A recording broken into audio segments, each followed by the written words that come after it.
So in today's video, I'm going to be comparing the brand new Insta360 ONE RS with the GoPro Hero 10. And I'm going to specifically be comparing the video features on both of these cameras. And with the Insta360 ONE RS, I'm using the 4K boost lens, as that is the most accurate comparison between the Hero 10. So I will not be using the 360 lens, as that would be more of a comparison to the Max.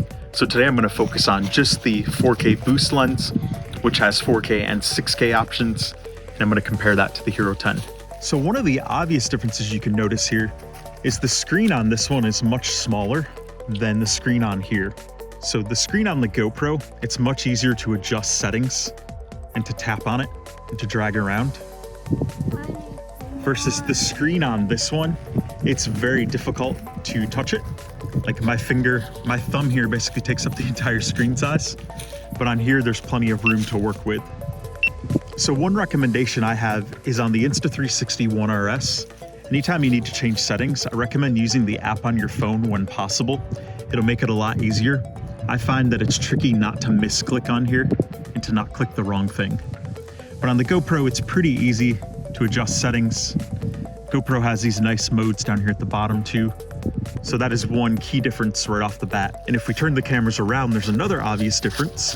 The GoPro has the front-facing screen, so you can see what you're recording when it's looking at you, but the Insta360 ONE RS does not. In order to get the front-facing screen, you would have to turn this module the other way physically, so you'd have to unclick it, click it in, and turn it this way so you can look at it. So something to keep in mind if you're going to be vlogging in that way. So this is just one of those basic tests as I'm moving along here. This is in 4K 24 frames per second. And it's got a nice blue sky today with some of those wispy cirrus clouds. Both cameras do have the default stabilization turned on. Both have the standard or natural color mode. So this would be just that average run-of-the-mill color. It's not the vivid and it's not the flat. And then both cameras also have the default audio right now that you're hearing me talk with. So I'm standing behind both cameras. So I'm gonna show you here at the base of the video which camera has which audio coming from it. And I'm gonna alternate back and forth between those so that you can get a feel for that. So I'm doing a little bit of panning around and looking up so you can see how the colors in the footage looks.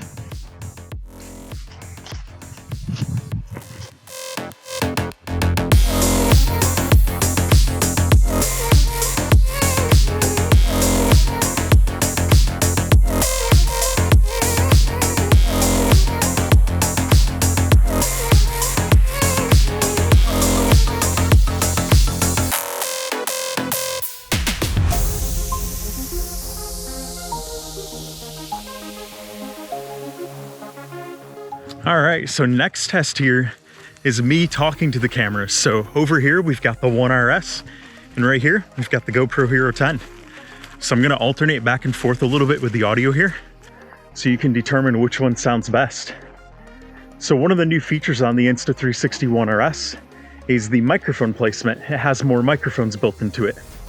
And it also touts being a lot better with handling wind noise in the background.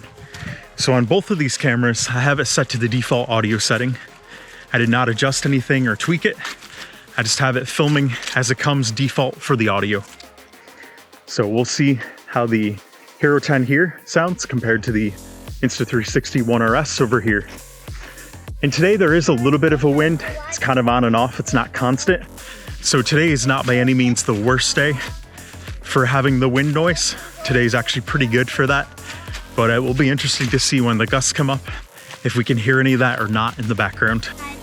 This is in 4K 24 frames per second. It's gonna be one of those color tests with this frame, as well as testing the stabilization. You know, I'm moving the camera around quite a bit while I'm walking. So it's good to see how that stabilization does at the same time.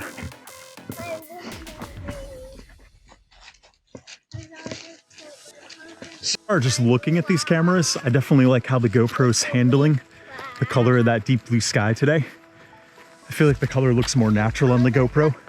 Now, when I look at it on a computer, it's possible the Insta360 will look better than it currently does, but the GoPro footage tends to have a little bit of bluer tint to it, and the Insta looks like it has a little bit more of a yellowish greenish tint.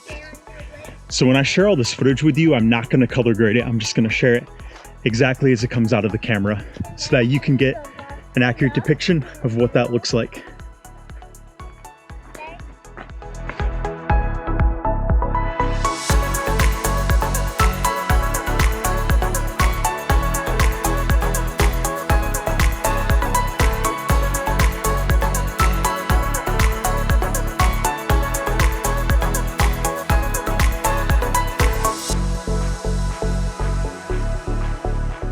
So what I've got right here is I've got the 6K 24 frames per second on the Insta360 ONE RS. That is the special widescreen mode, and I've got that side by side here with the Hero 10 in 5.3K 24 frames per second. So some things you should notice is the Insta360, like I said, does not have stabilization with this mode, so it's probably going to look a little shaky while I'm walking along. The GoPro Hero 10, of course, should look nice in this mode.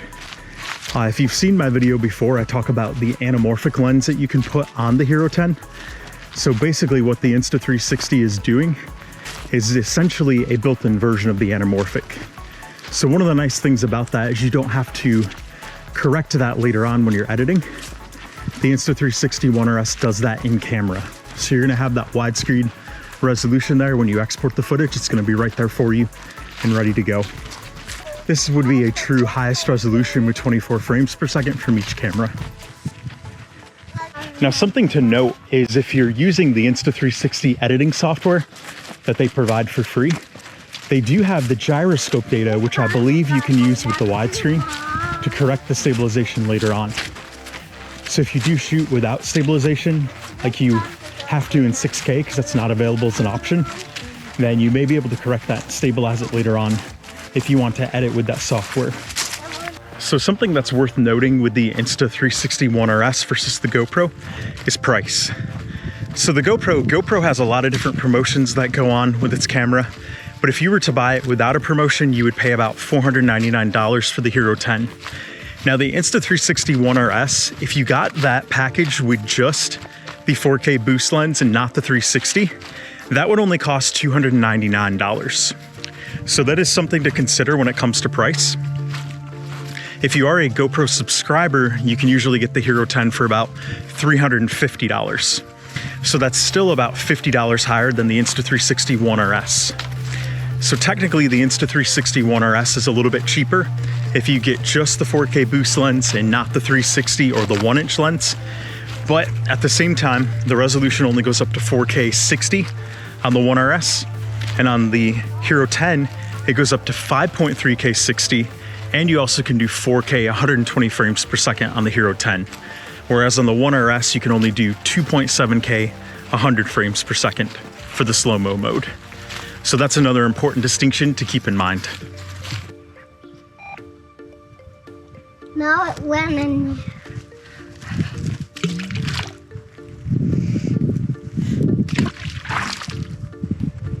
So that wraps up the video test.